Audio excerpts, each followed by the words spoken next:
It's Two on the Aisle with me, Charles Gross, and Leslie Hoban Blake. Tonight, reviews of End of the Rainbow, Clybourne Park, The Lions, and Tribes. Well, ladies and gentlemen, it's time for Two on the Aisle. Good evening, I'm Charles Gross, and welcome to Two on the Aisle. I'm the aforementioned Leslie Hoban Blake. Good evening. Our Drama Desk Vice President. So we have a lot to talk about. We're wrapping up the season. Okay. Clybourne Park. Clybourne Park. I think I'll tell you a little bit about Clybourne Park. Clybourne Park is a fascinating play because Clybourne Park starts where Raisin in the Sun ends. And it's about the white family that sells their house to the younger family in Raisin in the Sun. Right. Well, now, they were a black family. The youngers in Raisin in the Sun were a black family moving into a white neighborhood. Right. And there's a carryover character. Played by Jeremy Shamos in this, who first goes to the black family and says, "Please, you don't want to really move. We'll do this. We'll take care. We'll do something." And they chase him away and they say, "We're moving." And they get together and that puts them in a revitalizes their family life and they go off to move.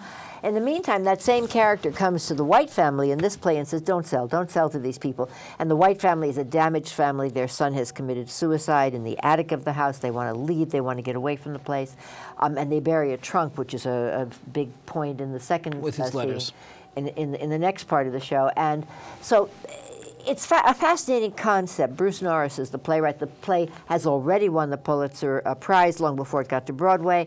And in addition to that, it's 2 years. I saw it off Broadway 2 years before, so it's taken it that long to get there. It's a serious play. And now here's where it gets interesting. Yes. The second scene is 50 years later. In the white neighborhood that is in the black neighborhood. The neighborhood has now become a black neighborhood. Mostly. Predominantly black. And there's all the same people, the same actors play the different characters. And a white family wants to move into the house, or more correctly, they basically want to tear it down. Well, we don't know that. We're sitting in the house. Actually, we do. We don't know that at the beginning. We're sitting in the house. We're sitting in the house, and it's wonderful. They've done stories on how they changed the house from the 1950s to the present day, and they're sitting there, and there's the two black people who own the house, who were servants in the 1950s. Well, they don't own the house. They live in they are related to the black family that had the house. Originally owned they don't own the house. They are in the neighborhood, and their concern is that these people are going to come in and knock down the house and start making changes in the neighborhood. Well, but they don't know that they're going to knock down the house. Yes, they do. That's what the whole meeting is about. The meeting is to discuss their plans. To discuss the plans, and they find out at the meeting that they're going to knock the house down. They don't know that. They set up the meeting because they're afraid of gentrification and what it's going to do, and all these neighborhoods then become all white neighborhoods. It's just the reverse. But the point that Bruce Norris is trying to make, and that he makes very well, is that racism is racism regardless of which side of the fence you're sitting on. And each side in this play has a bone to pick and a thing that they carry with them, and I find it very, very interesting. You know what? I didn't find it as interesting as I had hoped. For one thing, the playwright spends a lot of time fleshing out the characters. You know, they talk about trips they've made, they talk about this, they talk about that, and you do get to know the characters. And generally, I think that's a wonderful thing in a play. But here's the problem. It ultimately doesn't add very much to the dramatic points of the play, and it comes at the expense of the play's main point. Now, it's made fairly clear in the first act, but the racism in the second act really isn't made clear. You know, it's, well, are you destroying the character of the neighborhood, or is, let me finish, or are you know, we want to landmark it, so, you know, now you could come into a neighborhood, many neighborhoods in Manhattan, where people want to knock things down, and we try to landmark it, and it has absolutely nothing to do with racism. Now, your argument to that could be, well, maybe it's thinly disguised racism, and that that would be my argument, indeed. And it's a valid argument, but to me, it was never made clear, and maybe the playwright's doing that on purpose. I think that's exactly what's so brilliant about the work that he does. Instead of hitting us over the head with what is racism, every time they open their mouths, whether they're the black characters or the white characters, they say something that could be construed as a racist remark, whether they mean it or not.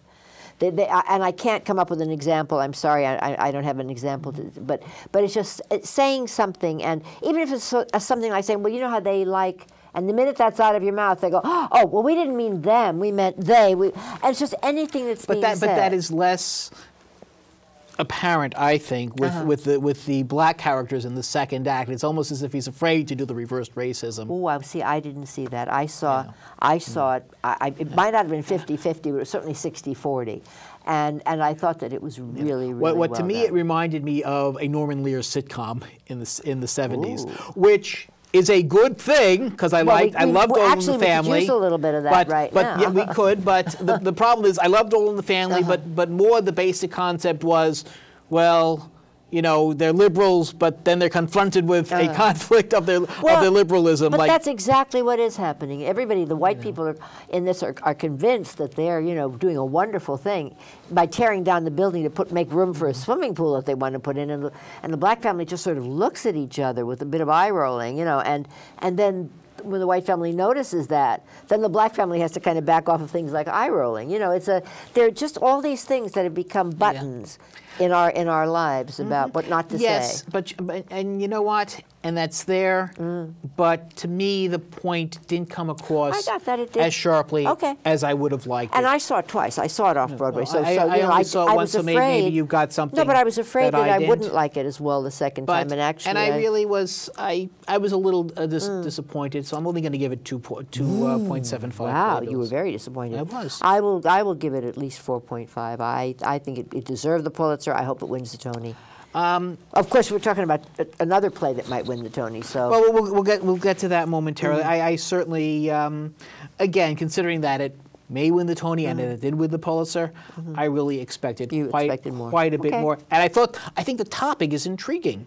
Because you know, on it, but it didn't hit as hard as it should have. There's something to be said about Bruce Norris, though. He did the play called The Pain and the Itch, which I didn't like because it made me very uncomfortable about the people it was about.